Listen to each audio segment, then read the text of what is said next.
సూర్య direct Telugu సినిమాకి రంగం సిద్ధమైందా? ఒక్కొక్కటిగా అన్నీ సెట్ అవుతున్నాయా? తమిళంలోనే వరుస సినిమాలు చేస్తున్న ఈ హీరో తెలుగులో ఏ దర్శకుడితో పని చేయబోతున్నారు? అసలు సూర్య తెలుగు ప్రాజెక్ట్ డీటెయిల్స్ ఏంటి? నిర్మాత ఎవరు? అందులో ఆయనతో నటించబోయే హీరోయిన్ ఎవరు? ఇవన్నీ చూద్దామా? కంగువా ఫ్లాప్ తర్వాత కూడా సూర్యలో ఏమాత్రం జోరు తగ్గలేదు. కొన్నేళ్లుగా సరైన విజయం కోసం చూస్తున్న ఈయన దండయాత్ర చేస్తూనే ఉన్నారు. వరుస సినిమాలు చేస్తూనే ఉన్నారు. మే 1న రెట్రో సినిమాతో రానున్న ఈయన ఆ తర్వాత మరో 3 సినిమాలు లైన్లో పెట్టారు. ఇందులో ఆర్జే బాలాజీ సినిమా షూటింగ్ అయిపోయింది కూడా. చాలా ఏళ్లుగా డైరెక్ట్ తెలుగు సినిమా చేయాలని చూస్తున్న సూర్యకు ఇన్నాళ్లకు కథ దొరికింది. వెంకీ అట్లూరి దర్శకత్వంలో సితారా ఎంటర్టైన్మెంట్స్ బ్యానర్లో సూర్య స్ట్రైట్ సినిమా ఉండబోతోంది. 1980s నేపథ్యంలో సాగే ఆటోమొబైల్ ఇంజనీర్ కథ ఇది అని తెలుస్తోంది. దీనికి హానెస్ట్ రాజ్ అనే టైటిల్ పరిశీలనలో ఉంది. త్వరలోనే అధికారిక ప్రకటన రానుంది.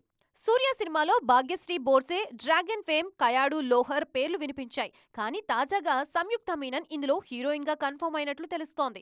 వెంకీ అట్లూరి, ధనుష్ కాంబోలో వచ్చిన సార్లోనూ ఈ బ్యూటీనే హీరోయిన్. అందుకే సేమ్ కాంబో మళ్లీ రిపీట్ కాబోతోందని ప్రచారం జరుగుతోంది. మొత్తానికి సూర్య త్వరలోనే తెలుగు సినిమా చేయబోతున్నారు.